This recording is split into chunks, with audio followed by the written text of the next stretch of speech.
Hey guys, the real A-Town here, aka RGB Fox, and it's been about a year since I last released my tier list for Genshin Impact. A lot has changed with the introduction of the characters and Dendro, so I feel that it's time that we can talk about it. With Fontaine around the corner, and since there won't be any new characters until 4.0, I figured now would be the perfect time to release one.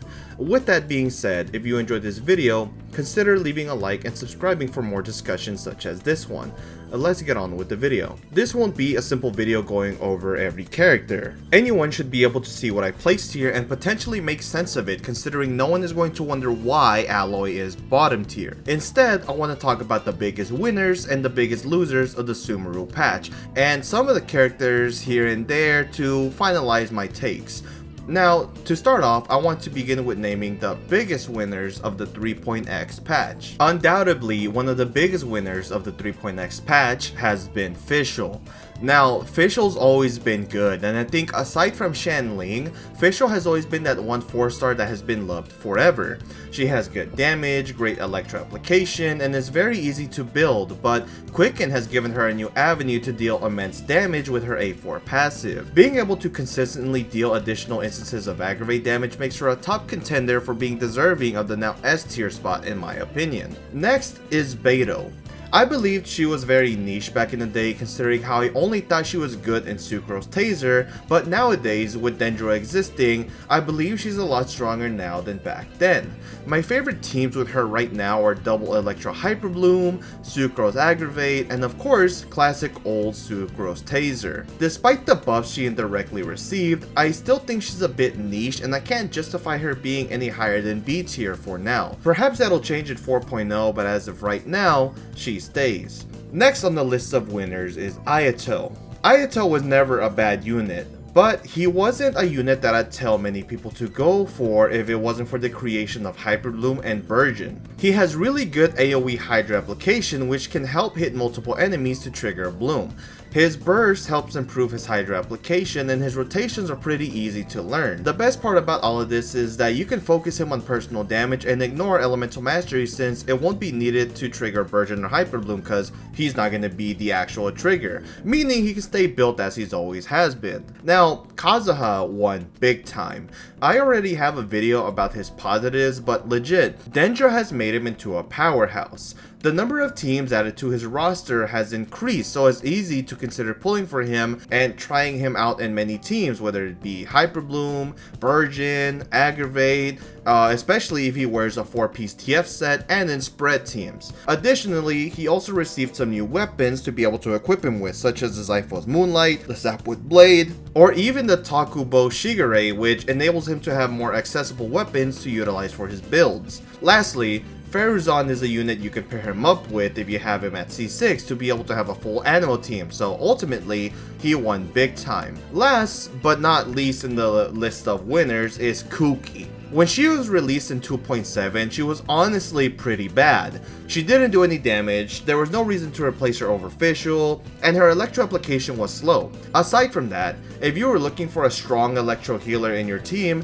it was kind of worth not using her and using someone like Barbara who can instead dish out a lot more healing, applied Hydro on enemies, and of course, she was free. Now though, she's a great option in Aggravate and Hyper Bloom teams where she shines high, and I couldn't believe my eyes when I saw that she'd be viable with Triple EM and a Favonia sword to boot. 3.x gave us a reason to actually play her and not just toss her aside on the bench in our roster, and she was given a reason to actually be playable. For that reason alone, I do believe that Kuki is the biggest winner of the 3.x patch, as she's actually good now. There are some honorable mentions I'd like to point out before going to the biggest losers list.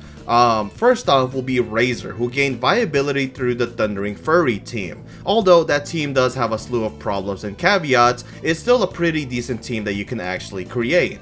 Next is Venti, who gained more enemies to be able to be sucked into his ult. You know, that's pretty much it. Up next is Raiden, who is a great driver for Hyper Bloom, Keqing, who actually got good and can even outpace Sinnoh and Aggravate, and lastly, main character, who has a Dendro form now. Because Dendro is so strong, I can't imagine any Dendro unit being below C tier.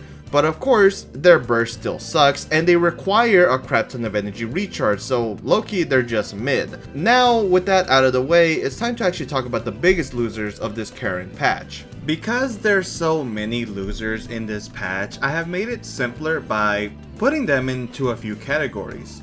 The first category is going to be any pyro unit who is not Bennett or Shanling, and what do I mean by that? Well, both Bennett and Shanling are still amazing, and their dual core is still a staple in some of the most successful teams to this day. The other pyro DPSs are basically where they've always have been. They're best in their old niches and roles, such as Hu Tao being a vape unit, Amber being relegated to elegy duty, and Xin Yan staying in F tier.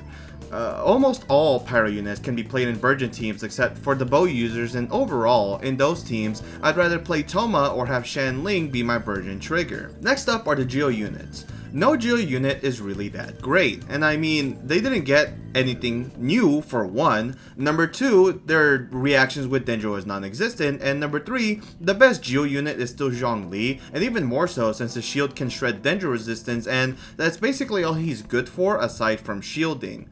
I really don't know what else to say except Geo as an element sucks, and it will probably suck for a long time. Earlier, I also spoke about a few Electro units who I thought were really good, but some of the biggest losers end up being almost every other Electro unit. Lisa is pretty bad, and to make matters worse, Aggravate nor Hyper Bloom are suitable playstyles for her.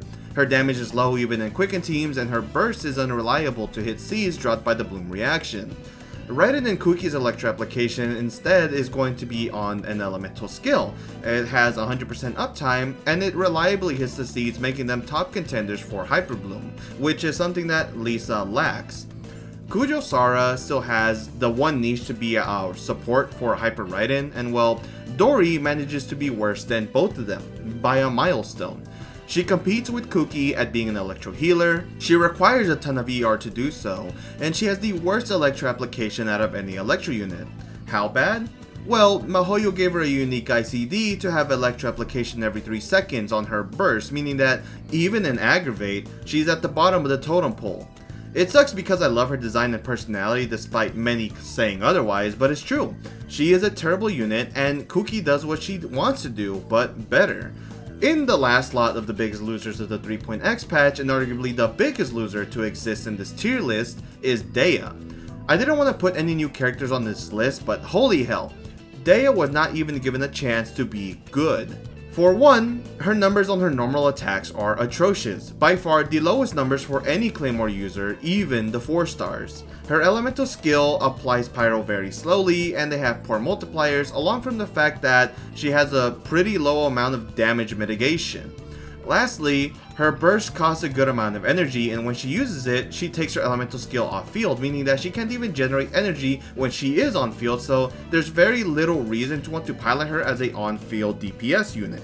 I don't know what you would do to try to build this unit efficiently, as almost every artifact set is bad on her because she's not even a good support unit. I mean, the only way they could possibly make me look at her direction is by buffing her damage and then some. Like, I love Dea. She was sick in the story, her character design is great, and like, I'm only thinking it has to be because she's brown, I swear to god, but like, what reason was there for Mahoyo to release such a terrible unit? And that's without mentioning the bugs that she has. I could not even begin to tell you why.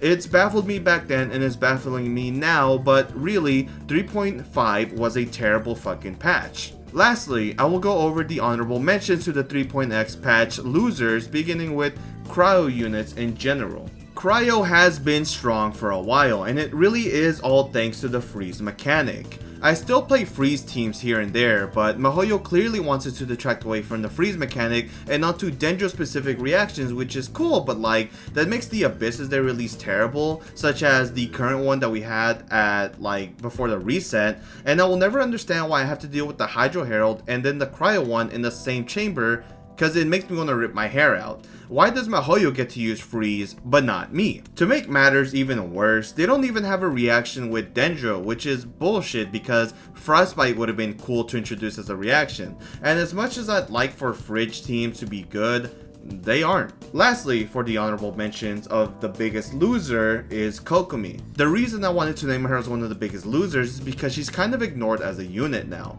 That's not to say that she's bad, but there are better units to use over her at this point, and it sucks because I was truly under the belief that she'd be amazing with Dendra's release, and that was true for a bit.